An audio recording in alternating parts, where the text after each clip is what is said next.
نکاح فاسد میں نفقے کا کیا حکم ہے؟ چنانچہ جس عورت سے نکاح فاسد ہوا ہو اس کا نفقہ شوہر پر لازم اور ضروری نہیں ہے۔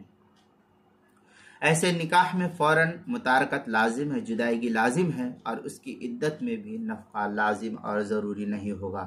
چنانچہ فتاوی ہند کے اندر ہے ولا نفقۃ فی النکاح الفاسد ولا فی العدۃ منہ، یہ فتاوی ہندیہ کی عبارت ہے۔ کتاب الطلاق الباب التاسع عشر فی النفقات الفصل الاول جلد نمبر 1 صفحہ نمبر 547، جو زکریہ بک ڈیپو دیوبند کا پرانا چھپا ہوا نسخہ اس کے اندر محیط برہانیہ میں ہے ولا نفقۃ فی النکاح الفاسد ولا فی العدہ منه لأنه لم يحصل للزوج بهذه الاحتساب منفعة من منافع النکاح، یہ محیط برہانیہ کی عبارت ہے۔ کتاب النفقہ الفصل الاول فی بیان من یستحق النفقہ جلد نمبر 4 صفحہ نمبر 281، جو مجلس علوی بیروت کا چھپا ہوا نسخہ اس کے اندر۔ کتاب المسائل 5ویں جلد صفحہ 463 اور 464 پر بھی اس کو نقل کیا گیا ہے۔